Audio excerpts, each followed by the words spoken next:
بسم آب وولد ومنفس قدوس أحدو أملاك آمين. يتوارك زي أبهير أملاك أبوينا لذا بصحنا اسكزاتي ساعات قدمو خلو لعلو خلو نبزا ساعات زي أزب صحنا نيبوتاتنا ناي قدوسان أملاخ ناتناون أملاخ قدوس زي أبهير سمو استخبرن زتمسجنن يخون أما أملاك ولاديت أملاك قدست قدوسان دنجل ماريام سلفصوم أدونتا سلفصوم خبرن مسجانان يبصحيا خم أون قدوسان أبوتاتنا قدوسان أديتاتنا بستوهاوم خبر متن خلو مسجانا يبصحيو أبستفلالي عالم خوينخم زي منفساوي ميديا زي اتكتاتلو سدرا زي أبهير أمسكال تسقيلو ፍጹም ዝኾነ ሰላሙ ብዝሃበና ብኢየሱስ ክርስቶስ ፍጹም ሰላም ኸመይ ትጸንሑ ኸመይ ትኾኑ ሰላም እግዚኣብሔር ምስ ኹላትኩም ይኹን። እንኳዕ ንጻድቁ አቡነ ገብረ መንፈስ ቅዱስ ዓመታዊ ክብረ በዓል ብሰላም አብጽሐኩም አብጽሕና። በኦርቶዶክሳዊት ተዋህዶ ቤተ ክርስቲያን መጋቢት 5 ናይ ጻድቁ አቡነ ገብረ መንፈስ ቅዱስ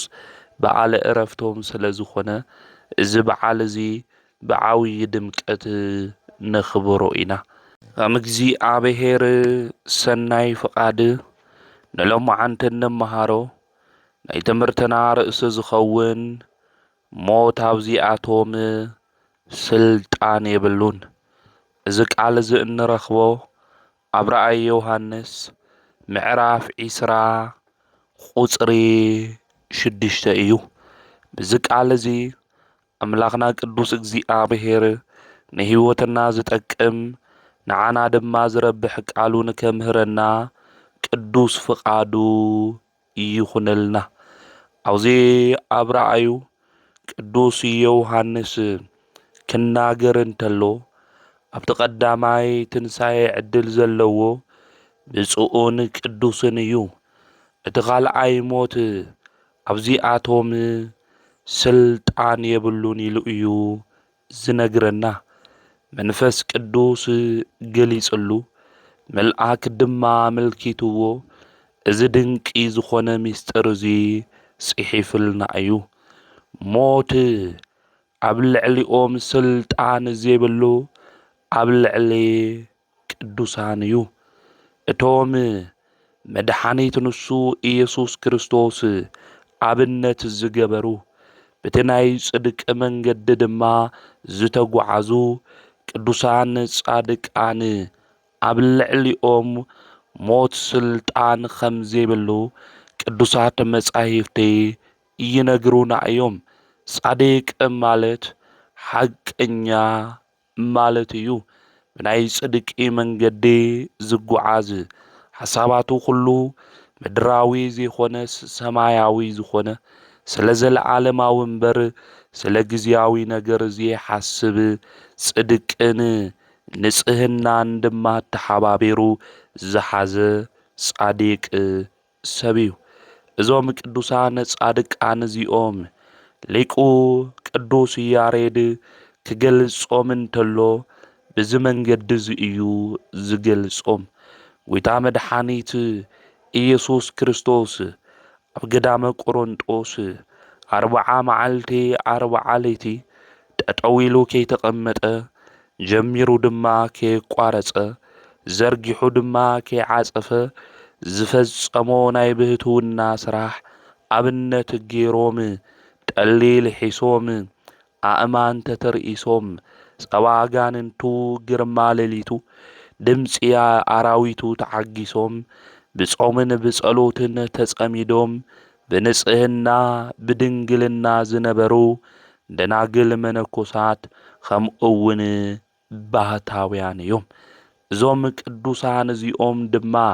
እቲ ካልኣይ ሞት ዝተባሃለ ኣብ ልዕሊኦም ስልጣን የብሎምን። ሊቁ ክናገር እንተሎ ቀጺሉ ስለቅ እዞም ቅዱሳን እዚኦም ጻድቃን ብእምባታት ብምድረ በዳ ዘሩ ብጽድቅ ድማ ተዓጠቑ ናይ ገዳም ጠልውን ኩሉ ሻዕ ይምገቡ ምስ ዱር እንስሳ ድማ ምስ ገዳም እንስሳ እውን ይነብሩ ናይ ልዑል ሓይሊ ምስኦም ስለ ዝኾነ ናይ ተስፋ ዋጋ ይቕበሉ እዚ ዋጋ እዚ ንክቕበሉ ድማ ንጉሶም ይጽውዖም ኢሉ ይነግረና ማለት እዩ። ስለዚ እዞም ቅዱሳን እዚኦም ካብዚ ዓለም እዚ ጣዕሚ ተፈልዮም ዘመኖም ኩሉ ብጾምን ብጸሎትን ብስግደትን ዘሕለፉ እዮም ማለት እዩ። ናይዚ ዓለም እዚ ሰባት ክንነብር እንተለና ንስጋና ክጥዕሞ ኢልና ንመግበን ንመስተን ኢልና ብዙሕ ሰዓታት ንምድብ ኢና። እዞም ቅዱሳን እዚኦም ግን ስግኦም ብበረኻ ብምድብራይ ከምኡ እውን ዝበጽሖም መከራ ኩሉ ብምዕጋስ ንስግኦም ድማ ዝተፈላለየ ዓይነት መከራ ብምሃብ ብተጋድሎ ዝሓለፉ እዮም። ብዘመኖም ኩሉ እውን እዚ መከራ እዚ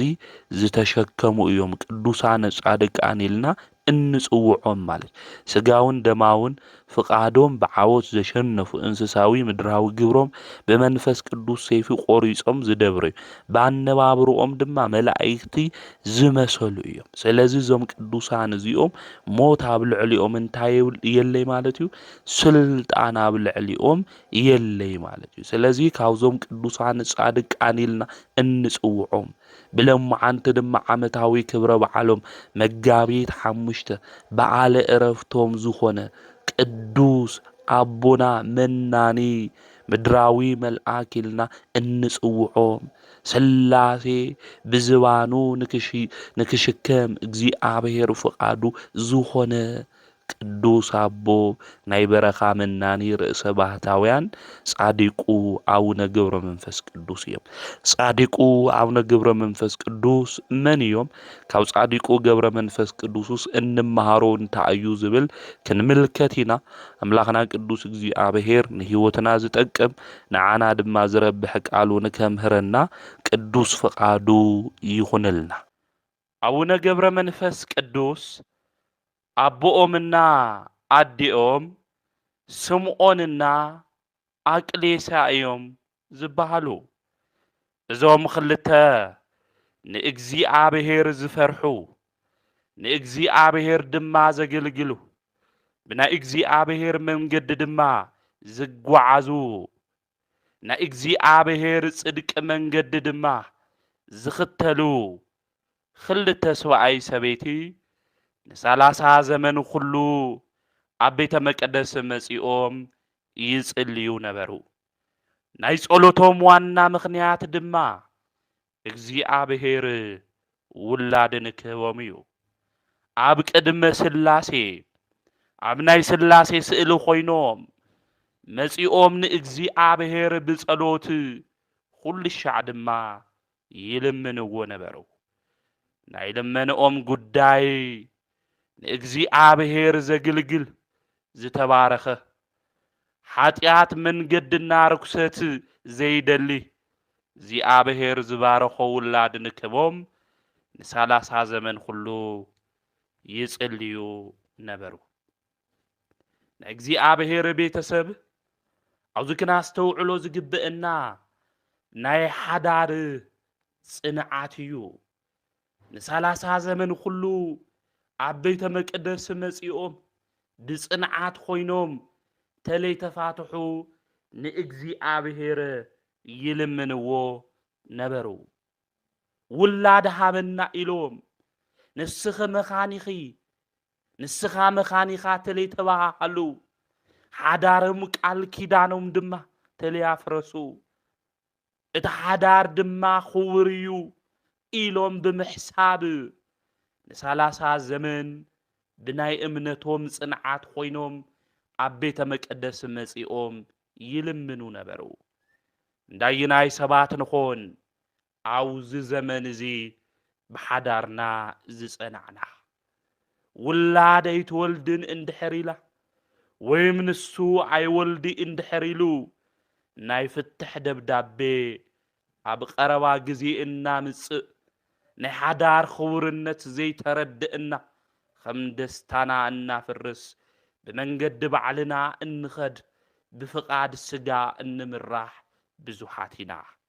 ኮይኑ ግና ኣቅሌሳና ስምዖን ግን ኣብ ቤተ መቅደስ ተደፊኦም ንእግዚአብሔር ድማ ንብዓቶም እናፍሰሱ ን30 ዘመን ብጽንዓት ሃይማኖት ኮይኖም ንእግዚአብሔር ይልምኑ ነበሩ። ከመይ ዝበለ ናይ ሃይማኖት ጽንዓት ይኸውን። ንሕና እንልምኖ ነገር ኣብ ሰሙን ወይ ድማ ብክልተ መዓልቲ መልሲ እንድሕር ዘይመጸልና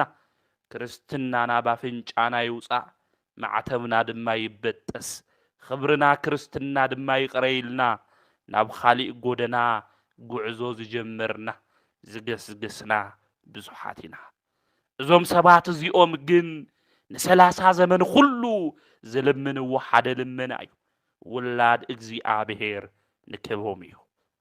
ን30 ዘመን ሙሉእ እውን እንተጸለዩ ናብ እግዚኣብሔር እውን እንተተንበርከኹ እግዚኣብሔር ውላድ ክህቦም ኣይከኣለን ኣብቲ 30 ዘመን ናይ ሓዳር ግዚኦም ኮይኑ ግና ተስፋ ኣይቆረጹን ዕለት ዕለት በብግዚኡ ድማ ንእግዚኣብሔር ይልምንዎ ነበሩ ወገናተይ ብህይወት ዘመንና ኩሉ ንእግዚኣብሔር ትንልምኖ እንተለና በቲ ዝደለናዮ እዋን ንሕና ብዝሓሰብናዮ ንከይሳኽዐልና ይኽእል እዩ ኮይኑ ግና እግዚአብሔር ይሃበኒ ዝለመንኽዎ እውን የፈጸመለ ኢልና ካፍቲ ገዛና ዝኾነና ቤተ ክርስቲያን ክንወፅእ ኣይግብእና ብዙሓት እግዚአብሔር ለሚነዩ ኣብ ቤተ ክርስቲያኑ ኸይደ ድማ መጽዋዕኣቴ ነገር ግን እግዚአብሔር የፈጸመለይ ብምባል ካብ ቤተ እግዚአብሔር ብዘለዎም ስንፍና ዝረሓቑ ብዙሓት ወገናት እዮም ስምዖንና ቅሌሳ ግን ን30 ዘመን እዮም ጸልዮም ጸሎቶም ዝተፈላለየ ይኾነን ሓደ ጸሎት እዩ መን ይኾን ኣብዚ ዘመን እዚ ሓደ ጸሎት ሒዙ ሓደ ልመና ሒዙ እቲ ልመና እሱ ተስፋ ብዘይ ምቑራጽ ናብ እግዚአብሔር ዝተማሐጸነ መን ይኾን ብዓመታት ዘመን እቲ ሓንቲ ልመንኡ ናብ እግዚአብሔር ኣቕሪቡ እወ እግዚአብሔር ኣብ ግዚኡ ክፈትሐለ እዩ ኢሉ ብእግዚአብሔር ተስፋ ዘይቆረጸ ናብ እግዚአብሔር ዝቐረበ ንሕና እኮ ሓንቲ ነገር እንድሕር ዘይኮነትልና ኣብ ልዕሊ እግዚአብሔር እንኹሪ የዋሃን ዘይተረድእና ክርስቲያን ኢና ወገናተይ ብንልምኖም ነገራት ኩሉ እግዚአብሔር እንድሕር ዘይገበረልና ኣብ ልዕሊ እግዚአብሔር ክንኹሪ ይግብእና ነገራት ኩሉ ኣብ ግዚኡ ዝገብር ቅዱስ ኣቦ ዝተኣመነ ኣምላኽ ንሱ ምዃኑ ክንኣምን ይግብእና ሃና እሙ ለሳሙኤል ሳሙኤል ነቢይ እንኡ ዝኾነት ሃና ኣብ ቤተ መቅደስ ንብዙሕ ዘመን ውላድ ሃበኒ ኢላ ለመነት እቲ ግዜ ምስ በጽሐ እውን እግዚአብሔር ውላድ ሃባ ሃና ናይ ሳሙኤል ኣዲኡ ናይ ነቢዩ ሳሙኤል ልበይ ብእግዚአብሔር ጸንዐ ኢላ ንእግዚአብሔር ኣመስገነት ወገናተይ ነገራትና ኩሉ ከም ሃና እሙ ለሳሙኤል ተፈጺምልና እግዚአብሔር ሓሳባተይ ኣሳኺዕለ እዩ እግዚአብሔር ጸሎተይ ሰሚዕ እዩ ልበይ እውን ብኡ ክጸንዕ እዩ ኢልና ልክንዝምር ብእግዚአብሔር ተስፋ ክንቆርጽ ይብልናን ብዙሕ ልመና ኢና ንልምን ብዙሕ ነገር ኢና ንናገር ኮይኑ ግና እግዚአብሔር ናይ ባዕሉ ግዜ ናይ ባዕሉ መንገዲ ከም ዘለዎ ክንፈልጥ ከምኡ እውን ክንርዳእ ይግብአና ኣቦታትና ቅዱሳን ዘምህሩና እዚ እዩ ኣቦታትና ናይ ወንጌል መምህራን ዘረድኡና እዚ እዩ መጻሕፍቲ እውን ዝነግሩና እዚ እዩ ብሃይማኖትና ብእምነትና ከመይልና ክንጸንዕ ከም ዝግብአና አቅሌስያና ስምዖን ንዘመናት ሓዘኑ ዘመናት ድማ በኸዩ ውላድ ድማ ሃበና በሉ እቲ ግዜ ምስ በጽሐ እግዚአብሔር بمجابيت إسرائيل تشعنتي أكليسا سنست خم أون بتحساس إسرائيل تشعنتي أبونا جبر منفس قدوس صادقو تولدوا لمينهم يحفرون حبنا إلهم دما تروحهم يتملسون تسفقهم بእግዚአብሔር ገይሮም حمد حافظون وجناتي بእግዚአብሔር ተስፍኡ ዝገብር ንእግዚአብሔር ዝኣመነ ንእግዚአብሔር ምርኩሱ ዝገበረ እግዚአብሔር ናይ ልቡ ነገር ይፍጽመሉ እዩ ኣብ ቅድመ ስላሴ ኣብ ቅድመ እግዚአብሔር ኣቅሌስያ መጺኣ ተደፊኣ ትበኪ እንተላ እግዚአብሔር ምልክት ሂውዋ ከምኡውን ርእሰ ባህታውያን ዝኾኑ ቅዱስ አቦ ገብረ መንፈስ ቅዱስ ኣብ ተሐሳስ ኢስራኤል ትሽዓንተይ ወለደት ጻዲቁ አቡነ ገብረ መንፈስ ቅዱስ ናብዛ ዓለም እዚኣ ትመጽእ እንተለው ወገናተይ ንፈልጥ ኢና ህፃናት ትውለድ እንተለው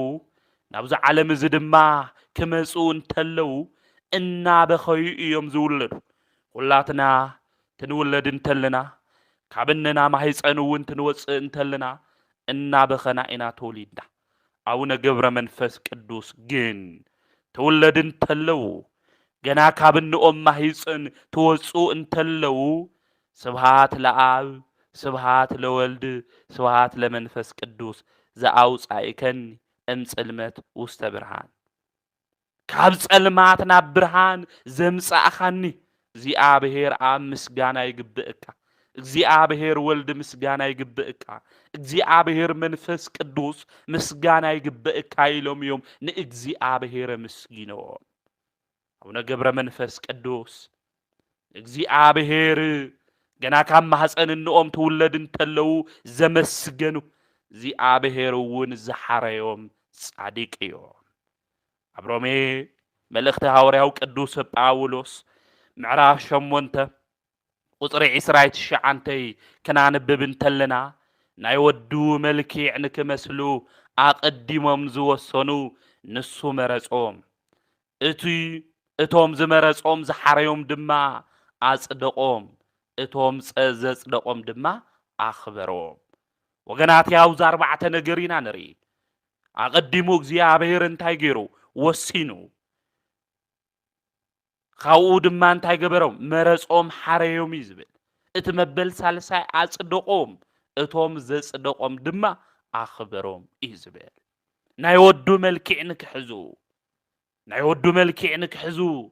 ናይ ኢየሱስ ክርስቶስ መልክዕ ንክሕዙ ብጽድቅ ድማ ንክመላለሱ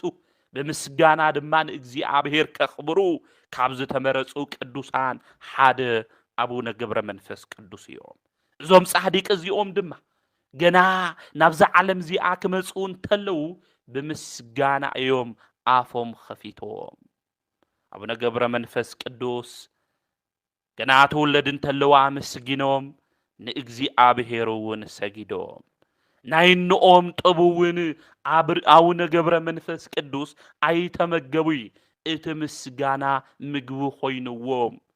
ወዲ 3 ዓመት ድማ ምስ ኾኑ መልአኩ ቅዱስ ገብርኤል ካብ ሰማይ ተላኢኹ ንአቡነ ገብረ መንፈስ ቅዱስ ካብ አዲኡ ካብ ቅድስት ኣቅሌስያ ካብ ሕቁፋ ወሲዱ ናብ ሰማያት ናብ እግዚአብሔር ወሲዱ ንክባረኽ ገይርዎ እዩ እግዚአብሔር ንቅዱስ ገብርኤል ልኢኹ ኣብ 3 ዓመቱ አቡነ ገብረ መንፈስ ቅዱስ ብኢዱ መልአኩ ኾይኑ እግዚአብሔር ሲዒሙ ዝባረኾ ጻድቅ እዩ እግዚአብሔር ምስ ባረኾ ድማ ንመልአኩ ቅዱስ ገብርኤል እግዚአብሔር አዘዞ ናብ ኣደይ ቅድስተ ቅዱሳን ድንግል ማርያም ንክትባርኾ ድማ ናብ ኣውሰዶ በለ ኣዴና ቅድስተ ቅዱሳን ናይ ኩልና ኣዶ ዝኾነት ድንግል ማርያም ድማ ንአቡነ ገብረ መንፈስ ቅዱስ ባረኸቶ ብድሕሪኡ ኣዳም ሴት ኩሎም አበው ቅዱሳን ነቢያት ሐዋርያት ሰማዕታት ናቦናና አቡነ ገብረ መንፈስ ቅዱስ ብምርአዮም ደስ እናበሎም ባረኽዎ ስለዝኾነ ጻዲቁ አቦና አቡነ ገብረ መንፈስ ቅዱስ እግዚአብሔር ስለዝሐረዮ እግዚአብሔር እውን ስለዝመረጾ እግዚአብሔር ባረኾ ንእግዚአብሔር ዘገልገሉ ብሰውነቶም ሁሉ ድማ ንእግዚአብሔር ዘመስገኑ ቅዱሳን ድማ ንአቡነ ገብረ መንፈስ ቅዱስ ባረኽዎ አቡነ ገብረ መንፈስ ቅዱስ በመልአኩ ኢድ ኮይኑ ብቅዱስ ገብርኤል ዝተባረኸሉ ወዲ 3 ዓመት ኮይኑ እዩ ብድሕርዚ እግዚአብሔር ንመልአኩ ቅዱስ ገብርኤል ድማ አዘዞ ድሕርዚ መነኮሳት ናብ ዝበዝሕሉ ገዳም ሒስኻዮ ኽድበሎ እግዚአብሔር ቅዱስ ገብርኤል እውን ሓንቲ እግዚአብሔር ዝኣዘዞ መነኮሳት ናብ ዝበዝሕዎ ቦታ ሒዝዎ ኸደ መነኮሳት ናብ ዝበዝሕዎ ቦታ ሒዙ ኸይዱ ኣብቲ በሪ ድማ ቐመጦ አቤሜኔት ናይቲ ገዳም ዝነበረ ኣቦ መነኩሴ ድማ መጺኡ ምስ ረአየ ገጹ ከም ፀሓይ ዘብርህ ህፃን ረኸበ ሓቂፉ ሒዙ ድማ እእተዎ ናይ ሃይማኖት ትምህርቲ ሁሉ ድማ ጻዲቁ አቡነ ገብረ መንፈስ ቅዱስ አምሄርዎ ካቦና አቡነ ገብረ መንፈስ ቅዱስ እቲ ናይ መጀመርያ እንመሃሮ ምስጋና እዩ ወገናተይ አውዝ ዘመን እዚ ህፃናት ደቅና ዝኾኑ እሕዋትና ዝኾኑ ዝመሃርዎ ዘለው አፎም ዝኸፍትሉ ብምስጋና እግዚአብሔር ድዩ ወገናተይ ደቅና ክንዕቢ እንተለና ብስርዓት ክንዕብዮም ይግብእና በሃይማኖት ጽድቅ መንገዲ ርትዕት ብዝኾነት ኦርቶዶክሳዊ ተዋህዶ ናይ ስነ ምግባር ትምህርቲ ክንዕብዮም ይግብእና ጻዲቁ አቡነ ገብረ መንፈስ ቅዱስ ምስ ተወለዱ እስካብ 3 ዓመቶም ዝኾን ናብ ሰማያት ኸይዶም እስካብ ዝባረኹ እግዚአብሔር እናሰገዱ ዘመስግኑ ዝነበሩ ጻዲቅ እዮም ከዚ ህፃን ቁልዓ አፉ ዝኸፍት ብምንታይ እዩ ብጸርፊ ይኾነ ድዩ ብሕማቕ ነገር ይኾነ ድዩ ወገናተይ ናደቅና ሕዋትና ወገና ቤተሰብና ዘመድና ዝኾኑ ሁሉም ህፃናት አእምሮኦም ድማ ከም ጻዕዳ ወረቐት ስለ ዝኾነ ብህፃንነቶም ዝሓዝዎ ድማ ከጥፍእዎ ስለ ዘይኽእሉ ወገናተይ ክንገብሮ ዝግብአና ዓብዪ ጉዳይ ከም ጻዲቁ አቡነ ገብረ መንፈስ ቅዱስ ብህፃንነት አፎም ንእግዚአብሔር ከምስግኑ ይግባእ ጻዲቁ አቡነ ገብረ መንፈስ ቅዱስ እቲ ሓደ ዓብዪ እንመሃሮ ካብኦም ምስጋና እዩ ወዲ 3 ዓመት ኮይኖም እውን ናብ ገዳም ምስ ኣተው ዕድመኦም እውን ነዲቁና ምስ በጽሑ አቡነ ገብረ መንፈስ ቅዱስ ጻዲቁ ኣብቲ ዘመን እሱ ካብ ዝነበሩ ጳጳስ ዲቁና ተቐቢሎም ከም ቀዳሜ ሰማዕት ቅዱስ እስጢፋኖስ ንኣገልግሎት እዮም ዝፋጠኑ ነይሮም ኣብዚ ዘመን እዚ ደቅና ናይ ሃይማኖት ትምህርቲ ክመሃሩ ኣይንደሊ ህፃናት ግን ካብ ብቆልዕነቶም እናሃለዉ በሃይማኖት ጽድቂ ተኾስኺሶም ከዓብዩ ይግብኦም ተኽሊ ገና እናሃለወት እንድሕር ዘይኾስኹስናያ ክትጠምም ከም ዝትኽእሉ ኩሉ ህፃናት እውን ገና ብቆልዕነቶም ናይ ሃይማኖት ጽድቂ መንገዲ ዝኾነ ትምህርቲ ሃይማኖት ናይ ክርስቲያን ስነ ምግባር ትምህርቲ እንድሕር ዘይተመሃሩ ድሓረ ኣይ እዘዚ ዝብሉ ወለዶም ዝጻረፉ ክብሩ ወረዶም ድማ ዘዋርዱ እዮም ዝኾኑ ሓደ ሻዕ ወለዲ ዝወደይ ዝኮይ ሰምዒ ምስ ዓበየኩ እምቢልን እኮ ንብል ኮይና ለእዘዝ ቆልዓ ኮይኑ እኮ ንብል ኮይና ኣብዚ ዘመን እዚ ናብኦም ንንኦም ዘይኽብሩ ንቤተሰቦም ዘይኽብሩ ከምኡ እውን ንስድሮኦም ዘይኽብሩ ህፃናት መንእሰይ ዝበዝሕሉ ዘመን እዩ ኮይኑ ግና ንወለዶም ዘኽብሩ ቤተ ክርስቲያን እውን ዝምእዘዙ ንጎረቤት እውን ጽቡቕ ስነ ምግባር እኒእዎም ተባሂሎም ዝምስገኑ ደቂ ክህልውና እንድሕር ደሊና ኮይና ካብ ብህፃንነቶም ናይ ሃይማኖት ትምህርቲ ክነምህሮም ይግብእና ኣብ መጽሓፍ ቅዱስ ዘሎ ታሪክ እናንበብና መምህራን እውን ኣብ ዘለውዎ ቦታ እናለኣኽና ምግባረ ሃይማኖት ናይ ጽድቂ መንገዲ ካብ ብቑል ዕደቶም ንክፈልጡ ክንገብሮም ይግብአና። ናው ጻዲቁ አቡነ ገብረ መንፈስ ቅዱስ ብህፃንነቶም ምስጋና ጀሚሮም ንእግዚአብሔር ቅዱስ መጽሐፍ ድማ እናንበቡ እዮም ዓብዮም። ና ውሽጢ ሰውነቶም ዝመልአ ቃለ እግዚአብሔር እዩ። ዝናገርዎ ቃለ እግዚአብሔር እዩ። ዝምስክርዎ ቃለ እግዚአብሔር እዩ። ወገናተይ ናይ ኣዲኦም ጡብ ተለይጠበዩ ተለይጣዓሙ ብእግዚአብሔር ምስጋና ድማ ከም መላእክቲ እናመስገኑ ናብ ገዳም ኣትዮም እውን ቃለ ወንጌል ዝተምሃሩ ጻዲቅ እዮም አቡነ ገብረ መንፈስ ቅዱስ። እግዚአብሔር ዘኽበሮም እግዚአብሔር ዘጽድቆም ኣነ ቅዱስ እየ እሞ ንስኻትኩም ቅዱሳን ኩሉ ዝብል ናይ እግዚአብሔር መለኮታዊ ድምፂ ብህይወቶም ተግባር ገይሮም ናይ ቅድስና መንገዲ ዝመረጹ ካብ ምስ ኣቦኦም ምስ እንኦም ኣብ ዓለም ምንባር ዘለዓለማዊ ዝኾነ ህይወት ናብ ዘለዎ ናብ ዝርከበሉ ቦታ ኸይዶም ብምናኔ ዝነበሩ ጻዲቅ ኣቦ እዮም አቡነ ገብረ መንፈስ ቅዱስ። ወገናተይ ከአቡነ ገብረ መንፈስ ቅዱስ እቲ መበል ካልኣይ እንመሃሮ ናይ ዓለም ስራሕቲ ኩሉ ክንዕቆ ይግብአና። ናይ ዓለም ስራሕ ኃጢአት እዩ። ናይ ዓለም ስራሕ ርኩሰት እዩ። እዚኣቶም ኩሉ ክንዕቆም ይግብአና። ጻዲቁ አቡነ ገብረ መንፈስ ቅዱስ ሰማያዊ ዝኾነ ነገር ዝመረጹ ጻዲቅ እዮም። ስለ መንፈሳዊ ነገር ምድራዊ ነገር ረሲዖም ሰማያዊ ነገር ድማ ዘብለጹ ናይ ቤተ ክርስቲያንና ኾኾብ ርእሰ ባሕታዊ እዮም ጻዲቁ አቡነ ገብረ መንፈስ ቅዱስ። ና ወገናተይ አውዚ ዘመን እዚ መብዛሕቴና ዓለመ ሽኒፋትና እያ። መብዛሕቴና ጉልበትና ሁሉ ኣፍቲሓ ንኣነ ክንሰግድ ጌራትና እያ ዓለም።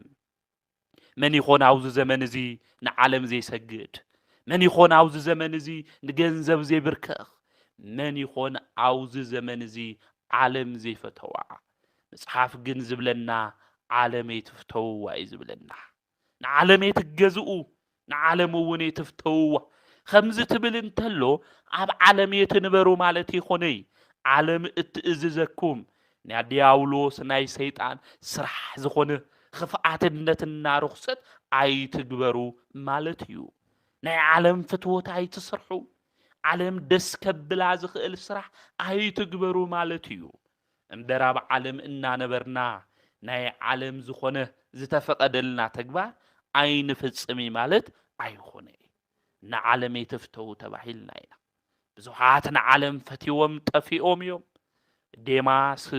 ንሐዋርያው ናይ ቅዱስ ጳውሎስ ደቀ መዝሙር ነይሩ። ኮይኑ ግና ተሰሎንቄ ርእዋ ኣብ ለጭልጫ ደሚቓ ትሪኣ እንተሎ ነታ ከተማ እሳ ተመልኪቱ ሐዋርያው ቅዱስ ጳውሎስ ሓዲጉ ናብ ተሰሎንቄ ኣትዩ እዩ። ኣብ ዓለም ድማ ዴማስ ቀሪ እዩ። ከም ዴማስ ኸዝውን ዓለም ርኢናያ። ንዓለም መልክዕ ርኢና፣ ንዓለም ዝና ርኢና፣ ንዓለም ጊዜያዊ ዝኾነ ዘብልጭልጭ ነገራት እናተመልከትና ሰማያዊ ዝኾነ ነገር ሓዲግና ምድራዊ ነገር እንኽተል ብዙሓት ኢና። ወገናተይ እዚ ዓለም እዚ ሓላፊ እዩ። ዓለም ሓላፊ እዩ። ፍትወት ሓላፊ እዩ። እስመ ኩሉ ውእቱ ሓላፊ። ዘይሓልፍ ነገር የለን። ኩሉ ነገር ሓላፊ እዩ። ኣብዚ ምድሪ እዚ ዝቐሪ ነገር የለን። ዘለዓለማዊ እዩ እንብሎ ናትና እዩ ምሳና ድማ ክኾን እዩ እንብሎ ሓደ ነገር የለን። እዚ ምዃኑ ፈሊጥና ዓለም ክንፈትዋ ኣይግብአናይ። ምስ ናይ ዓለም ናይ ኃጢአት ስራሕ ሁሉ ድማ ክንተሓባበር ኣይግብአናይ። ዴማስ ግን ዓለም ፈትወ። ንሐዋርያው ቅዱስ ጳውሎስ ድማ ሓዲግዎ ኸደ። ካብቲ ሰናይ ማዕድ ዝኾነ ናይ እግዚአብሔር ቃል ወፂኡ ነተሰሎንቄ ዓለም ድማ ተንበርከኸ። ሽሙ እውን ከም መጽሓፍ ቅዱስ ዘይተጽሓፈ ቀረ። ወገናተይ ካብ ህይወት መዝገብ ካብ እግዚአብሔር መጽሓፍ ሹምና ወፂኡ ተረሲዕና ድማ ዝኽርና ዘየለ ናይ ዓለም ናይ ዲያብሎስ ተገዘእቲ ተባሂልና ሹምና ልከይ ጽሓፍ ንዓለም ሓዲግና ስለ ሰማያዊ ነገር ክንሓስብ ይግብአና ምድራዊ ነገር ሓላፊ እዩ ኣብዚ ዓለም እዚ ዘይሓልፍ የለን መብዛሕቴና ግን ንምድራዊ ነገር ተገዚእና ሰማያዊ ነገር ገዲፍናዩ ኢና ሰማያዊ ነገር ሓዲግና ኢና ወገናተይ ስፍራና ገዛና ኣብ ሰማያት እዩ ሰማያዊ አቦ ቅዱስ እግዚአብሔር ድማ ንክንነብር ምድራዊ ነገር ሓዲግና ስለ ሰማያዊ ነገር ክንሓስብ ይግብአና ጻዲቁ አቡነ ገብረ መንፈስ ቅዱስ ካብቲ ዝሞቐ ገዝኦም ወፂኦም ኮይኑ ግና ብቁርን ብፀሓይን እናነደዱ ብመዓልትም ብለይትም ተለሃረሱ ናብ እግዚአብሔር ጸሎት የብጽሑ ነበሩ ጻዲቁ አቡነ ገብረ መንፈስ ቅዱስ ህራስ ዝበሃል አይፈልጡን በመዓልቲ ብለይቲ ንእግዚአብሔር ዘመስግኑ ነይሮም ዲቁና ምስተቀበሉ ንእግዚአብሔር ክነት ምስተቀበሉ ንእግዚአብሔር በዓውይ ትግሃት ኮይኖም በዓውይ ቅልጥፍና ኮይኖም በተልእኮ ሚስጥር ድማ እናተፋጠኑ ንእግዚአብሔር ዘገልግሉ ካህንዮም ነይሮም ዘመኖም ሁሉ እናጸለዩ እናሰገዱ ካብ ዓይኖም ድማ ከም ውሕጅ ንብዓት እናፍሰሱ ዝጽልዩ ዝነበሩ ጻዲቅ እዮም ወገናተይ ኣብ 24 ሰዓት ውሽጢ ክንደሻዕ ጸሎት ንገብር ንኾን ክንደሻዕ ናብ እግዚአብሔር ንምህለል ንኾን ልበ ኣምላክ ዳዊት ንዓይኔስ ዕረፍቲ የብላን ከም ዝበለ ኩሉ ጻዲቁ አቡነ ገብረ መንፈስ ቅዱስ እውን ንዓይኖም ዕረፍቲ ኣይነበራይ ኣይድቅሱ ነይሮም ብጸሎት እዮም ዝተግሁ ነይሮም ንኣምላኾም እዮም ዝማህለሉ ነይሮም ንኣምላኾም እዮም ዝማህፀኑ ነይሮም ጸሎተኛ ኣቦ እዮም ጻዲቁ አቡነ ገብረ መንፈስ ቅዱስ ስለዝኾነ ከአቦና ጻዲቁ አቡነ ገብረ መንፈስ ቅዱስ እቲ መበል ሳልሳይ እንመሃሮ ዓውይ ቁም ነገር ንጸሎት ዝበርታዕና ክንኸውን ይግብአና በአምላክ ዳዊት ኣብ መዓልትስ ንእግዚአብሔር 7 ግዜ ኣመስግኖ ከም ዝበለ ኩሉ ንሕናስ ንእግዚአብሔር ክንደሻዕና መስግኖ ንኾን ኣብ እግዚአብሔር ኣብ መዓልቲ ክንደሻዕ ጸሎት ነብጽሕ ንኾን ክንደሻዕና ብእግዚአብሔር ንምሕጸር ንኾን ወገናተይ ቅዱሳን አቦታትና ንአቡነ ገብረ መንፈስ ቅዱስ 24 ሰዓት ሙሉ ንአምላኾም ንእግዚአብሔር የምሕጸኑ የመስግኑ እዮም ነይሮም ጸሎተኛ አቦ እዮም ጻዲቁ አቡነ ገብረ መንፈስ ቅዱስ እዚ ጸሎቶም እዚ ምስጋንኦም እግዚአብሔር ተመልኪቱ እንታይ ክገብረልካ ኢሉ ድማ ንጻዲቁ አቡነ ገብረ መንፈስ ቅዱስ እግዚአብሔር ሓተቶ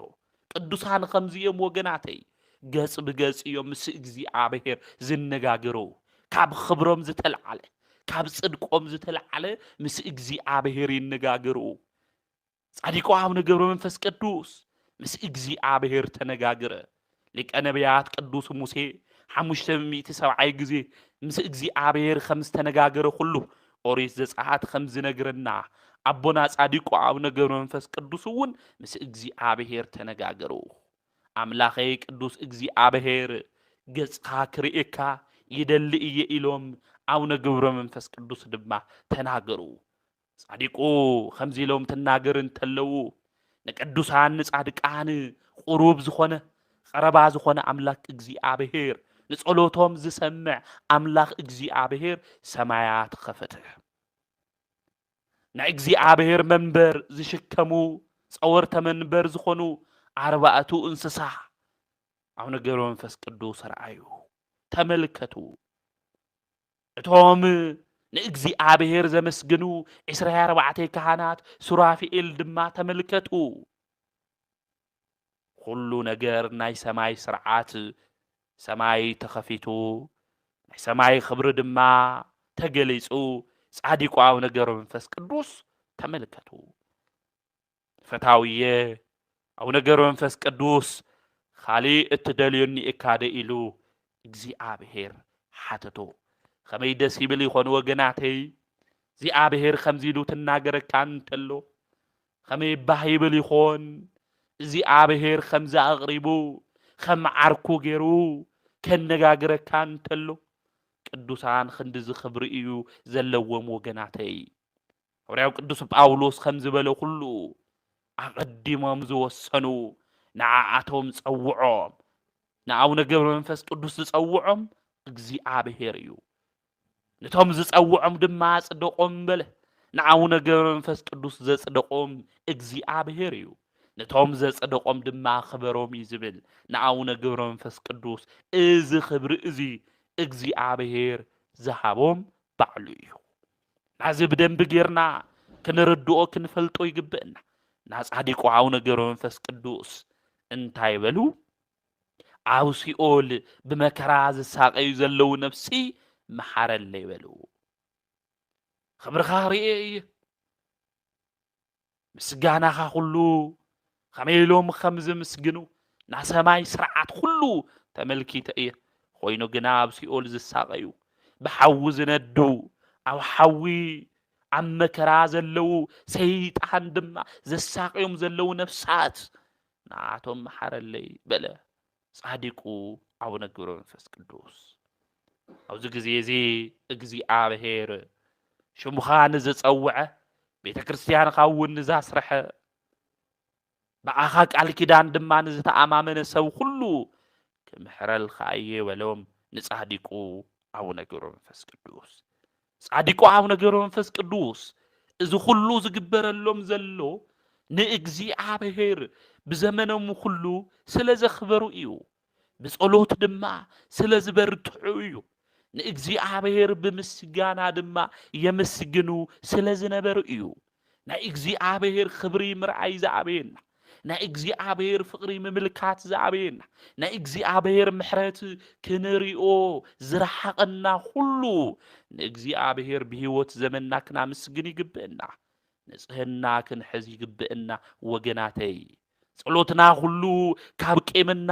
በቀል ዝረሓቐ ክኾን ይግብኦ ሰውነትና እውን ካብ ርኩሰት ርሒቑ ናብ እግዚአብሔር ጽድቂ ዝተጸግዐ ዝመጸ ክኸውን ይግብኦ ናጻዲቁ አቡነ ገብረ መንፈስ ቅዱስ ሰውነቶም ብጽድቂ እንታይ ዝኾነ እዩ ዘሸብረቀ እዩ ንእግዚአብሔር ዝተገዝአ እዩ ንእግዚአብሔር ዝንብርከኽ እዩ ንእግዚአብሔር ዝሰግድ እዩ ስለዝኾነ እግዚአብሔር መጽኡ እንታይ ገበር ንጻዲቁ አቡነ ገብረ መንፈስ ቅዱስ አነጋገሩ እንታይ ኢኻ ትደሊ ኢሉ እግዚአብሔር መጽኡ አነጋገሮም እሶም ድማ ናይ ልቦም ድሌት ሁሉ ንእግዚአብሔር ተናገሩ ብህይወት ዘመንና ሁሉ ወገናተይ እንታይ ንደሊ ንኾን እንታይ ኢና ንደሊ ብህይወት ዘመንና ንእግዚአብሔር ክንነግሮ እንደሊ እንታይ እዩ ወገናተይ እንታይ ኢኹም ትደሊ ኢሉ እግዚአብሔር እንድሕር ሓቲትና ብዛዕባ እንታይ ይኾን እንናገር ልበ ኣምላክ ዳዊት ክብርኻ እንትርኢ እንተለኹ እጸግብ ኢሉ ተናገረ ናይና ድሌት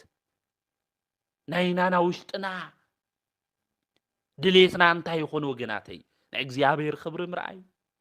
ወይስ ገዛና ብገንዘብ ምምላእ እንታይ ኢና ንደሊ ንኾን እግዚአብሔር ብዛ ቅጽበት እዚኣ እንታይ ኢኹም ትደልዩ እንድሕር ኢልና ናይኻ መንግስቲ ንምውራስ ዲና ንብሎ ወይስ እንታይ ኢና ንብል ጻዲቁ አቡነ ገብረ መንፈስ ቅዱስ ናይ እግዚአብሔር ክብሪ ክርእዩ ደልዩ ነይሮም ናይ እግዚአብሔር ክብሪ ረኣዩ ነፍሳት እውን ንክድሕኑ ጻዲቁ አቡነ ገብረ መንፈስ ቅዱስ ለመኑ እግዚአብሔር ድማ ቃል ኪዳን ኣተወሎም ድሕር እዚ 300 ዓመታት ኣብ ምድሪ ግብፂ ምስ ነበሩ ጻዲቁ አቡነ ገብረ መንፈስ ቅዱስ መልአኩ ቅዱስ ገብርኤል ብሰረገላ ሒዙ ናብ ምድረ አጋይስት ናብ አክሱም ሒዙዎም መጽ ጻዲቁ አቡነ ገብረ መንፈስ ቅዱስ ብግብጽ ገይሮም ናብ ምንታይ እዮም መጽዮም ናብ አክሱም እዮም መጽ ብ800 ዓመተ ምህረት ማለት እዩ ብሻምናይ ክፍለ ዘመን ጻዲቁ አቡነ ገብረ መንፈስ ቅዱስ ናብ ምንታይ መጽዮም ማለት እዩ 300 ዓመት ትንውስኸሉ ተለና ክንደይ ይኾን ለማለት እዩ ብ1100 ዓመተ ምህረት ማለት እዩ ዝተወለድሉ ብሻምናይ ክፍለ ዘመን እዩ 300 ዓመት ንውስኸሉ ተለና ብ11 ክፍለ ዘመን ናብ አክሱም ጻዲቅ አቡነ ገብረ መንፈስ ቅዱስ መጹ ሰለስተ ስዋኤ ድማ ኣብ አክሱም ሓዙ ናብ ሮሃ እትበሃል ኸዚ ላሊበላ ኢልና ንጽውዓ ጻዲቁ ቅዱስ ላሊበላ ነጊሱ ናብ ዝነበረላ ቦታ ጻዲቁ መጹ ናብኡ መጺኦ ምስ ጻዲቁ ቅዱስ ላሊበላ ድማ ተራኸቡ ምስኦም ጸኒሖም ድማ እግዚአብሔር ተገሊጹ ክፍልኻ ቦታኻ ዝቋላ ኢልዎም ጻዲቁ ድማ ናብ ዝቋላ ኸዱ ኣብ ዝቋላ ኮይኖም ድማ ከምቲ ቅድሚ ዝገብርዎ ዝነበሩ ኣብ ምድሪ ግብጺ መጺኦም ኣብ ዝቋላ እውን ጸሎቶም ይገብሩ ነበሩ ብመዓልትን ብለይትም ኣይርሱ ነይሮም ጸሎቶም አብርቲዖም ናብ እግዚአብሔር የብጽሑ ነበሩ መሐረኒ ይቅርበለኒ ከም ምሕረትካ እምበር ከም ኃጢአተይ ኣይኾነይ መሐረኒ እናበሉ ንታፍቲ ዘመን እሱ ኣብ ጸልመት ዝነበረ በባርነት ኃጢአት ድማ ዝጓዓዝ ዝነበረ ህዝቢ ብጸሎቶኦም ብልመኖኦም ድማ የማልዱ ነበሩ ጻዲቁ አቡነ ገብረ መንፈስ ቅዱስ በተለይ ጻዲቁ አቡነ ገብረ መንፈስ ቅዱስ ስዋኤ ሒዞም ትጽልይ እንተለው መሐረለይ ይቅርበለለይ ትብሉ እንተለው እግዚአብሔር በቃል ኪዳንኻ ምሕረልካ ኢሎም ኢሉ ንኻልኣይ ግዜ ቃል ኪዳን ተኣትወሎም እንተሎ ንሶም ግን ምድሪ ሙሉእ እንታይ ግበረለይ መሐረለይ ወሉ ን100 ዓመት ሙሉእ ድማ ኢዶም ካብ ዝዘርግሕዎ ተለይዓጸፉ ከፍ ተለይበሉ አቡነ ገብረ መንፈስ ቅዱስ ጸለዩ እግዚአብሔር እውን ምድሪ ሁሉ ባሪኸልካ ኢሎም ኢሉ ቃል ኪዳን አተወሎም ይቅርታ ስድራ እግዚአብሔር ሰዓል ስለል ሐዘኒ ማለት እዩ እና ጻዲቁ አቡነ ገብረ መንፈስ ቅዱስ ናይ ጸሎት ባህታዊ አቦ እዮም ኣብ ዝቋላ ኮይኖም ን100 ዓመት ሙሉ ንምድሪ አጋይስት እንታይ ገበሩ ጸለዩ እግዚአብሔር እውን ምሕረልካ ይቅር ይለልካ ኢሎም እግዚአብሔር ቃል ኪዳን አተወሎም ማለት እዩ እና ጻዲቁ አቡነ ገብረ መንፈስ ቅዱስ ካብ ብዙሑ ብውሕዱ ካብኦም እንታይ ኢና ንምሃር ተተባሂሉ ምስጋና ኢና ንምሃር ጸሎት ኢና ንምሃር ፍትወተ ዓለም ሕዳግ ኢና ንምሃር ካብ ጻዲቁ ማለት ካብ ጻዲቁ አቡነ ገብረ መንፈስ ቅዱስ ንምሃር እዚ ጻዲቁ አቡነ ገብረ መንፈስ ቅዱስ ክዳኖም ጸጉሪ እዩ ጸጋ እግዚአብሔር ብዝሃቦም ጸጉሪ እዩ ክዳኖም ሳንበሳ ሳነብር ነይርዎም ጻዲቁ አቡነ ገብረ መንፈስ ቅዱስ እግዚአብሔር ጸጋ በረከት ሒዝዎም ተማም አንበሳና ነብር ድማ እግሮም ነበረ ሐመድ እናልሐሱ እዮም ምስኦም ልነውሩ ነይሮም ጻዲቁ አቡነ ገብረ መንፈስ ቅዱስ ማለት አባ ሳሙኤል ዘዋልድባ ዝንኦም ሰሚዖም ታሪኮም ሰሚዖም ክጥይቁዎም ካብ ዋልድባ ምስ መጹ በአንበሳ ገይሮም እዮም መጹ ናባ ሳሙኤል ዘዋልድባ አንበሳ ግን ብመን ተበሊዖም ማለት እዩ ብአቡነ ገብረ መንፈስ ቅዱስ አንበሳ ተበሊዖም እግዚአብሔር ተአምር ክገብር ስለልደለየ ማለት እዩ ና ጻዲቁ ክብሪ ድማ ክገልጽ ስለልደለየ ናአቡነ ገብረ መንፈስ ቅዱስ ማለት አውዚ ግዜ እዚ እዞም ለሃብኻና አንበሳ ስጋይ ቦልዒደ ይብልኻኒ ኢሎም ለእግዚአብሔር ሓተቱ አውዚ ግዜ እዚ አቡነ ገብረ መንፈስ ቅዱስ እቶም ልበላዕኹሞም አንበሳ ተፍእዎም ኢሎም እዞም አንበሳ ምስ አዘዝዎም ተፍእዎም አውዚ ግዜ እዚ አባ ሳሙኤል ዘዋልድባ ብጣዕሚ ተገረሙ ከመይ ልበሉ ጻዲቅ አቦ እዮም ኢሎም ድማ ገሪሞምዎም አድኒቆም ናብ ዋልድባ ቦቶኦም ሃም ተመለሱ ገድለ ገብረ መንፈስ ቅዱስ ከምኡውን አባ ሳሙኤል ዘዋልድባ ገድሊ ታሪክ ይነግረና እዩ ማለት እዩ እና ጻዲቁ አቡነ ገብረ መንፈስ ቅዱስ መልአክ ኮይኖም እዮም ኣብ ምድሪ ነይሮም መልአክ ኮይኑ ግና መልአክ ኮይኖም ኣብ መሬት ዝነበሩ ጻዲቅ አቦ ብለማዓንቲ ዕረፍቶም ኢና ንዝክሮ በተለይ እግዚአብሔር ቃል ኪዳን ለአተወሎም ጥቅምት 5 እዩ አቦና አቡነ ገብረ መንፈስ ቅዱስ ቃል ኪዳን ለአተወሎም ጥቅምት 5 እዩ ለዓረፉሉ ግን መጋቢት 5 እዩ ለዓረፉሉ መጋቢት 5 እዩ ጻዲቁ አቦና ገብረ መንፈስ ቅዱስ በተለይ ንዓረፍቲ ግዚኦም ተበጽሕ እንተሎ እግዚአብሔር ካብ ሰማያት መጽሕ ነጎድጓድ ድማ ተሰምዐ ምድሪ እውን ደንገጸት ፈርሐት አውዚ ግዜ እዚ ዝፈትወካ መገልገላዬ ለኾንኻ አቡነ ገብረ መንፈስ ቅዱስ ቅድስ ስጋኻ ካብ ቅድስ ነፍስኻ ክፈልያ መጽእ እየ ስለለኾነ ዕረፍትኻ እዩ ኢሉ እግዚአብሔር ተናገረ። ኣብዚ ግዜ እዚ ጻዲቁ ኣቦና ኣቡነ ገብረ መንፈስ ቅዱስ ብ562 ዓመቶም መጋቢት 5 ብለማዓንቲ ዕረፍተ ስግኦም እያ። ካብዛ መከራ ጭንቂ ሓዘን ዝኾነት ዓለም ላብ ሰማያዊ ዘለዓለማዊ ዕረፍቲ ለለዋ ላብ ገነት ልኸዱላ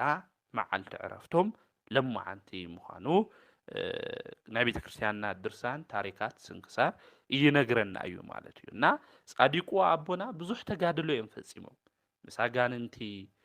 ምስ ሰይጣን ብዙሕ ተጋድሎ እዮም ፈጺሞም። ንጻዲቁ ንኣቡነ ገብረ መንፈስ ቅዱስ ከሳሲኦም መን እዩ ነይሩ ተይልና ሰይጣን እዩ ነይሩ። ንቅዱሳን መን ይልኸሶም ኢሉ እዩ ሐዋርያው ቅዱስ ጳውሎስ ዝናገር ኣብ ሮሜ 8:33 ቅዱሳን ልኸሶም መን እዩ ኢሉ ኣብ ትንቢተ ዘካርያስ ምዕራፍ 3 ሓምላ አንበብናዮ እውን ንቅዱሳን ልኸሶም መን ሰይጣን እዩ። ኣብ መጽሓፈ ኢዮብ እውን ትናነብብ ተለና ምዕራፍ 1 ለኢዮብ ልኸሰሶም መን ሰይጣን እዩ ማለት እዩ ዲያብሎስ እዩ ማለት እዩ። እና ናይ ቅዱሳን ኣቦታትና ከሳሲኦም መን እዩ ተተባሂሉ ሰይጣን እዩ ልኸሶም ማለት እዩ። ሓደ ሓደ ለይተረድኦም ሰባት ብዙሕ ነገር ይብሉ እዮም። ንምንታይ ኢኹም ስለ ቅዱሳን ተምህሩ፣ ንምንታይ ኢኹም ስለ ቅዱሳን ትናገሩ እዮም ዝብሉ። ቅዱሳን ግን ናይ እግዚአብሔር ወንጌል ብህይወቶም ተርጉሞም ለርእዩና እዮም። ብህይወቶም ተርጉሞም ለርእዩና እዮም ማለት እዩ። እግዚአብሔር ሁሩ ወመሃሩ ውስተ ኩሉ ኣጽናፈ ዓለም ኢሉ ኣዚዙ ናብ ዓለም ኩሉ ከይድኩም ወንጌል ኣምሩ። ኣቡነ ገብረ መንፈስ ቅዱስ ዝፈጺሞም እዮም። ብቃለ ወንጌሎም ናይ ህይወትና ነበረ ጽልመት ኣውጊዶም ብርሃን ወንጌል ተኺሎምና እዮም። ቃለ ወንጌሎም ኣምሂሮምና እዮም። ብሃይማኖት ብእምነት ሓሚልና ክንጸንዕ ሓምሊ ግብአና፣ ብታሪክ ኦርቶዶክሳዊነት ሓሚልና ክንኸድ ሓምሊ ግብአና ጻዲቁ ኣቡነ ገብረ መንፈስ ቅዱስ ኣምሂሮምና እዮም። እና ኦርቶዶክሳዊት ተዋህዶ ቤተ ክርስቲያን ንምንታይ እያ ስለ ቅዱሳን ተምህር ተባሂሉ መጽሐፍ ቅዱስ ስለልናገር እዩ። ስለ አብርሃም ታሪክ ይናገር እዩ መጽሐፍ ቅዱስ። ስለ ኢዮብ ታሪክ ይናገር እዩ። ስለ አብርሃም ወዱ ልኾነ ይስሐቅ ታሪክ ይናገር እዩ። ስለ ያዕቆብ ይናገር እዩ። ስለ ብዙሓት ቅዱሳን እኮ ታሪክ መጽሐፍ ቅዱስ ይናገር። እና ሕና ነገረ ቅዱሳን እንመሃር ንምንታይ እዩ ተባሂሉ መጽሐፍ ቅዱስ ስለልናገር እዩ። ልመረጾም እዩ ለኽበሮም እዩ ለጽደቆም እዩ እግዚአብሔር ለጽደቆም እግዚአብሔር ለኽበሮም እግዚአብሔር ለሐረዮም ንሕና ምኽባር ዝኣበየና ለምንታይ እዩ? መጽሐፍ ቅዱስ ልነግረና እግዚአብሔር ይሐርይዎም ኢሉ እግዚአብሔር ይመሪጽዎም ኢሉ እግዚአብሔር እዩ ድማ ኣኽቢሩ ለጽደቆም። ኣብ ነገረ መንፈስ ቅዱስ ለሐረዮም እግዚአብሔር ለጽደቆም እግዚአብሔር ለኽበሮም እግዚአብሔር ለኽበሮ እግዚአብሔር ልተቀበሎ ድማ ከም ሓደ ክርስቲያን ናይ ምቕባል ግዴታ እኒአና ማለት እና ነገረ ቅዱሳን ንምንታይ ኢኹም ትመሃሩ?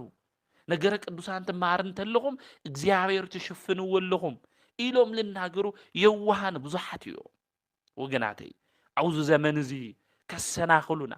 ካብታ ርትዕት ዝኾነት ሓቀኛ ዝኾነት ኦርቶዶክሳዊት ተዋህዶ እምነት ከውፁና ልደልዩ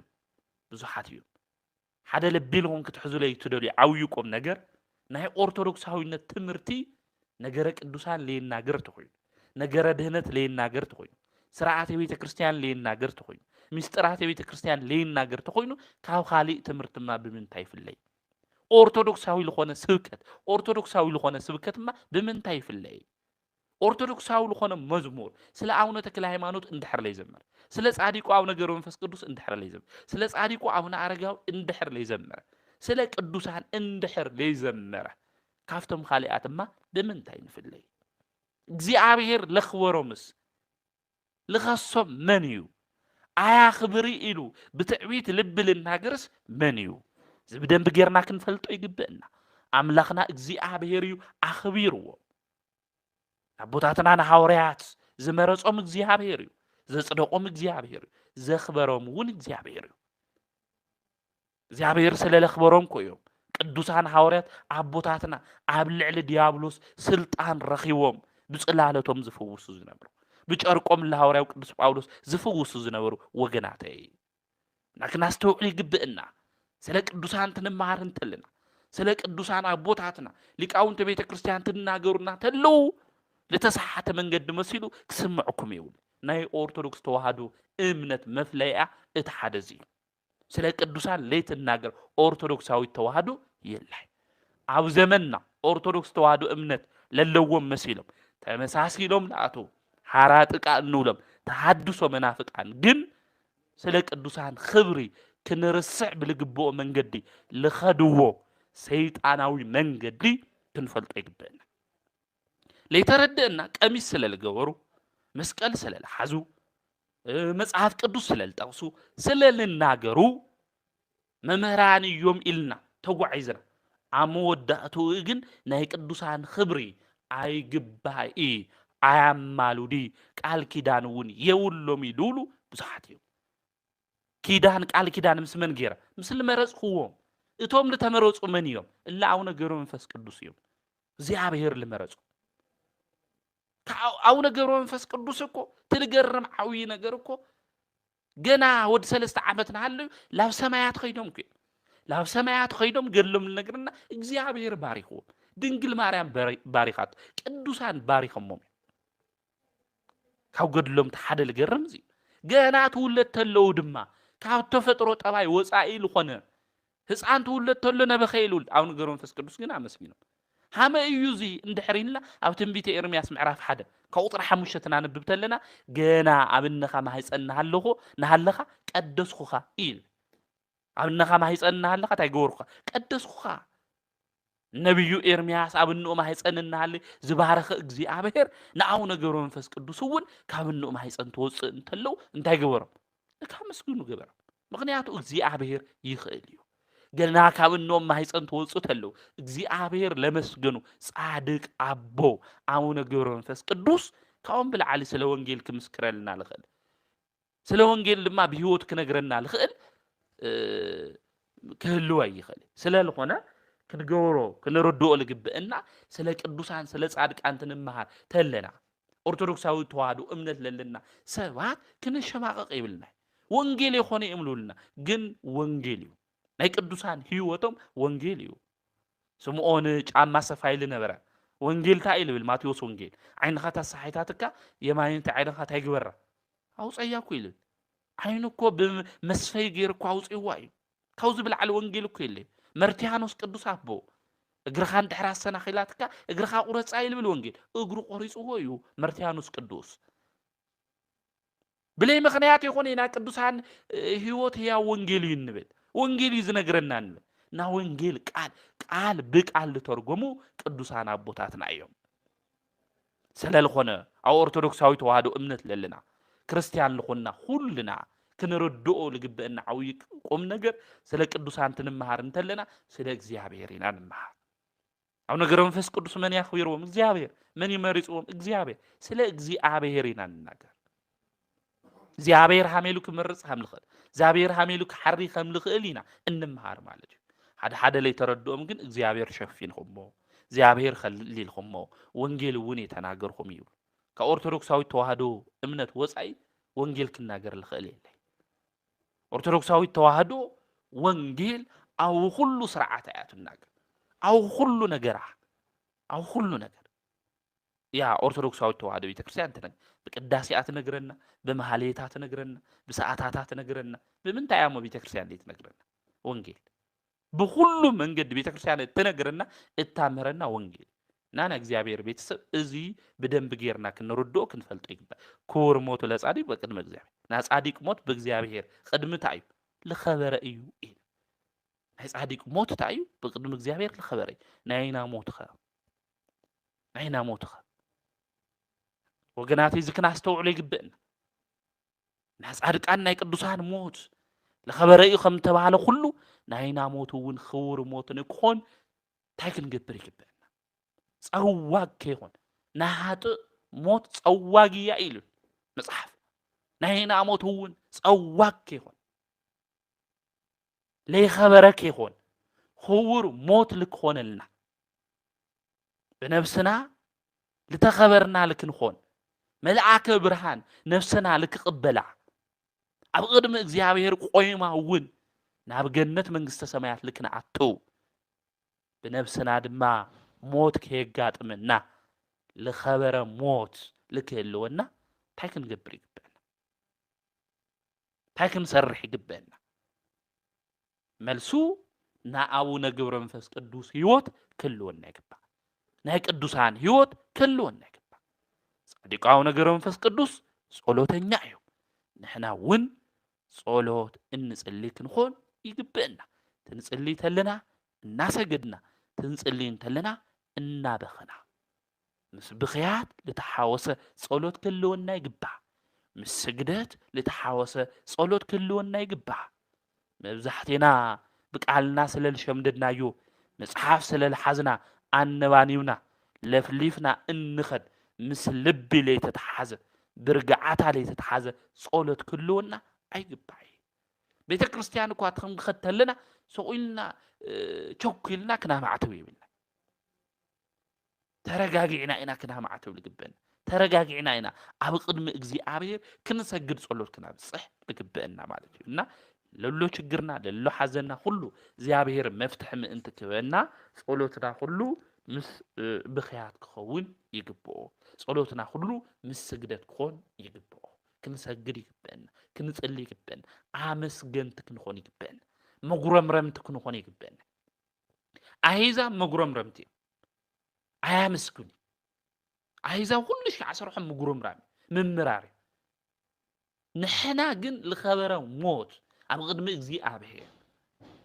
ክህልወና እንድሕር ደሊና ኮይንና ኣመስገንቲ ክንኾን ይግበአና። ትንስእ እንተለና ክንረክብ ተለና ኣብ ኩሉ ነገር እንታይ ክንገብር ይግብአና? ክናመስግን ይግብአና። ክንረክብ ተለና ጥራሕ ይኹናይ ንእግዚኣብሔር ክናመስግኖ ዝግብአና። ትንስእ እንተለና እውን ክናመስግኖ ይግብአና። ኢዮብ እንታይ ኢሉ? እግዚኣብሔር ሂብኒ እግዚኣብሔር ወሰደ። ኣብ ዝስኣነሉ ግዜ እኳ ንመን ያመስግኑ? ንእግዚኣብሔር ያመስግኑ። ናና እግዚኣብሔር ስድራ ብህይወት ዘመንና ሁሉ ክናመስግን ይግብአና። መማረርቲ ክንኾን ይብልና። እዛ ሰዓት እዚኣ እዛ ግዜ እዚኣ ቃሉ ክንሰምዕ እግዚኣብሔር ስለ ዝዓደለና ንኣምላኽና ንእግዚኣብሔር እንታይ ክንገብሮ ይግባእ? ክናመስግኖ ይግብአና። ንኣምላኽና ንእግዚኣብሔር ክናመስግኖ ይግብአና። እዚ ክንገብር እዚ ክንፍጽም ይግብአና እና ጻዲቁ አቡነ ገብረ መንፈስ ቅዱስ ለምህሩና እዚ እዩ። ስለዚ ጻዲቁ አቡነ ገብረ መንፈስ ቅዱስ ናይ እምነት ኣቦ እዮም። አንበሳን ነብርን ድማ ዝእዘዝዎም ዝነበሩ ናይ እግሮም ዝረገጽዎ ሓመድ ንኣራዊት ስንቂ ዝኾነሎም ምድራዊ መልአክ ርእሰ ባህታውያን ገባሬ መንከራት እዮም ጻዲቁ አቡነ ገብረ መንፈስ ቅዱስ። እዞም ጻዲቅ እዚኦም አቡነ ገብረ መንፈስ ቅዱስ ነተንኰል እኳ ቁራ ናብኦም መጺኡ ማያስቲየኒ ኢሉ ክናገር እንተሎ ነሶም ግን ጸሎቶም ከቋርጹ ስለ ዘይደለዩ እቲ ቁራ መጺኡ ዓይኖም ክበልዖም እንተሎ ናይ ክርስቶስ ፍቕሪ ዘይጐደሎም ባጻብዕቶም ድማ ቁራ ዓይነ ይበልዐኒ ኣሎ ኢሎም ዘይተኸላኸሉ ልቦም ዝተረጋግዐ ቅዱስ ኣቦ እዮም አቡነ ገብረ መንፈስ ቅዱስ። እዞም ጻዲቅ እዚኦም ክቐትሎም ንዝበለ መከራ ንዘብጽሐሎም ንጉስ ድማ እግዚአብሔር ንክምሕሮም ዝጸለዩ ሩህሩህ ጻዲቅ ኣቦ እዮም አቡነ ገብረ መንፈስ ቅዱስ። ናይዞም ጻዲቅ እዚኦም ዜና ገድሎም ክነንብብ እንተለና ኣብ ዝተወለድዎ ግዜ ዘመስገኑ ብሰለስተ ዓመቶም ናብ ገዳም ዝኣተዉ ቅዱሳት መጻሕፍቲ ጠንቂቖም ዝተምሃሩ ኣጋንንቲ ድማ ዘባርሩ ዝነበሩ ናይ ብርሃን ዓይኒ ድማ ዝተቐበሉ ብመላእክቲ ክንፊ ድማ ዝበሩ ዝነበሩ ሙታን ድማ ዘለዐሉ ቅድስቲ ሥላሴ ንምሽካም እውን ዝበቁዑ ጻዲቅ ኣቦ እዮም። ምድራዊ ምግብን መስተን ዘይጠዓሙ ብክርስቶስ ፍቕሪ ዝተኣሰሩ እስካብ 15 ትውልዲ ዘምሕር ኪዳን ዝተቐበሉ ኣቦና እዮም ጻዲቁ አቡነ ገብረ መንፈስ ቅዱስ። እዞም ቅዱስ እዚኦም እዮም ብሎምዓንቲ መጋቢት 5 በዓለ ዕረፍቶም ዝኾነ ለበአምላክ ክቡር ዳዊት ክቡር ሞቱ ለጻድቅ በቅድመ እግዚአብሔር ናይ ጻድቅ ሞት ኣብ ቅድሚ እግዚአብሔር ዝኸበረ እዩ ኢሉ ዝዘመረ ነዚ እዩ። ጻድቁ አቡነ ገብረ መንፈስ ቅዱስ ብስጋ እኳ ዓሪፎም እንተበልና ነገር ግን እዞም ቅዱስ አቦና እዚኦም ካልኣይ ሞት ኣብ ልዕሊኦም ስልጣን የብሉን። እዚ ካልኣይ ሞት ኣብ ልዕሊና ስልጣን ንከይህልዎ ብጽድቅን ብንጽህናን መንገዲ ተጓዒዝና ሃይማኖትና ክንሕሉ ብምግባር እውን ጸኒዕና ክንነብር እዩ ዝግብአና። ብናይ ጽድቂ መንገዲ ተጓዒዝና ሃይማኖትና እንድሕር ሒዝና ኮይንና እዚ ካልኣይ ሞት ኣብ ልዕሊና ስልጣን ከም ዘይብሉ ክንፈልጥ እዩ ዝግብአና። ሐዋርያው ቅዱስ ጳውሎስ እዚኦም ኩሎም አሚኖም ሞቱ ኢሉ ኣብ ዕብራውያን መልእኽቱ ምዕራፍ 11 ዝተናገረ ነዚ እዩ። ቅዱሳን ዕረፍቶም ክዓርፉ እንተለዉ በዓለ ዕረፍቶም እዩ ክንብል እንተለና ኩሎም አሚኖም እዮም ዓሪፎም ብሰማያት ድማ ዋጋ ይቕበሉ እዮም። ስለዚ ጻዲቁ አቡነ ገብረ መንፈስ ቅዱስ ዝኣመኑ ጻዲቅ እዮም። ብሃይማኖቶም ጸኒዖም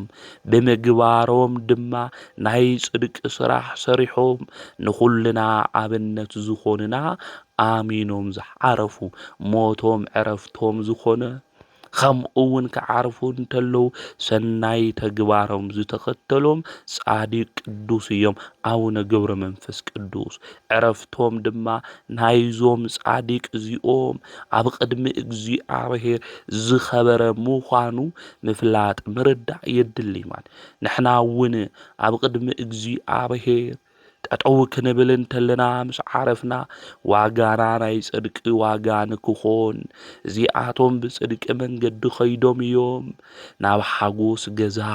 ናብ ኣቦይ ገዛ ንዑ እተው ክንበሃል እንድሕር ኮይንና ዋጋና ናይ ጽድቂ ክኾን እንድሕር ኮይኑ ብሃይማኖት ጸኒዕና ናይ ጽድቂ ምግባር እውን ክንፍጽም እዩ ዝግብአና ማለት። ስለዚ ብሃይማኖቶም ዝጸንዑ ብምግባር ድማ ኩሉ ናይ ጽድቂ መንገዲ ዘቕንዑ ዝዓረፉ ኩሎም ሞት ኣብ ልዕሊኦም እቲ ካልኣይ ሞት ስልጣን ከም ዘይብሉ ክንፈልጥ ክንርዳእ እዩ ዝግብአና። ከምኡውን እዚ ካልኣይ ሞት ስልጣን ዘይብሉ ኣብ ልዕሊ መን እዩ ክንብል እንተለና ፀሓይ ተሸኪሞም ኣብ ዙርያና ከም ደመና ዝኸበቡና እዩ። ኣብዚ ኣብ ዕብራውያን መልእኽቱ ምዕራፍ 12 ቅዱስ ጳውሎስ ክናገር እንተሎ እዞም ቅዱሳን ኣቦታትና ፀሓይ ዝተባሃለ መከራ ተሸኪሞም ንዓና ድማ ዘጽልሉና ከም ደመና ድማ ዝኸበቡና ምዃኖም ድንቅ ምስክር ምዃኖም ክገልጾም እንተሎ ንምልከት ኢና ማለት። ስለዚ በመከራ ሁሉ ክሓልፉ እንተለው አምላኮም ቅዱስ እግዚአብሔር ዘመስገኑ ተመከራ ሁሉ እኳ ክበጽሖም እንተሎ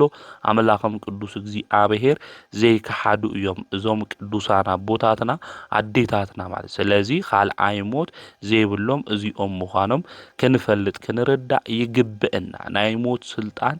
ብዓወት ዘሸነፈ ጎይታ ብዙሕ መከራ ተዓጊሶም ብነፍሶም ብስግኦም ተወራሪዶም አገልግሎም እዮም ዓለምን ድሌታን ትምኒታን ድማ አሸኒፎም እዮም እታ ኣብ ቅድሜና ዘሎ ትንሳኤ እውን ገንዘብ ገይሮም እዮም። ስለዚ ኣብ ልዕሊኦም እንታይ የለይ ናይ ሞት ስልጣን ከምዘየለ ክንፈልጥ ክንርዳእ ይግብአና ማለት እዩ። ስለዚ እዞም ኩሎም ቅዱሳን አቦታትና አዴታትና ኣብ ቅድሚ እግዚአብሔር ሞቶም እንታይ እዩ ዝኸበረ እዩ። ከምኡ ድማ ካልኣይ ሞት ኣብ ልዕሊኦም ስልጣን ከምዘይብሉ ክንፈልጥ ክንርዳእ ይግብአና። ንሕና እውን ግዴታ እዩ ኣዳም መሬት ኢኻ እሞ ናብ መሬት ክትምለስ ኢኻ ኩልና ክንሞት ኢና። ስጋን ነብስን ክፈላለያ እየን ክንሞት ኢና ናብ መቃብር ክንወርድ ኢና። ነገር ግን ተስፋ ሃምለይብሎም ሰባት ይኹን ናይ ትንሳኤ እኒአናይ ባባይ ዝኣምን ኢሉ ጎይታ ክናገር እንተሉ ህይወት ከም ዘለዎ ተናጊሩ ጎይታና መድኃኒትና ኢየሱስ ክርስቶስ ትንሣኤን ህይወትን እንየው ኢሉ ተናጊሩ እዩ ማለት ስለዚህ በጎይታና በኢየሱስ ክርስቶስ እናአምን ሁልና ትንሣኤን ህይወትን ከም ዘለና ፈሊጥና ናይ ጽድቅ ስራሕ ክንሰርሕ እቲ ናይ ጽድቅ ስራሕና ድማ ምእንቲ ክኽተለና ከምኡውን ትንሣኤ ዘለ ክብር ምሳና ንክኾን ካልኣይ ሞት ንከይንሞት ብናይ ጽድቅ መንገዲ ሁሉ ክንጓዓዝ እዩ ዝግብአና ማለት ስለዚህ ዞም ቅዱሳን እዚኦም ብጽድቅ መንገዲ ሁሉ እልተጓዓዝ እዮም ላውነ ገብረ መንፈስ ቅዱስ ጻዲቁ ማለት እዩ ን500 ዓመት ልዕሊኡ ሰባት ንክድሕኑ ናብ እግዚአብሔር መንገዲ ንክመጹ ዝጽልዩ ዝነበሩ ቅዱስ አቦ እዮም ጻዲቁ አቦና አቡነ ገብረ መንፈስ ቅዱስ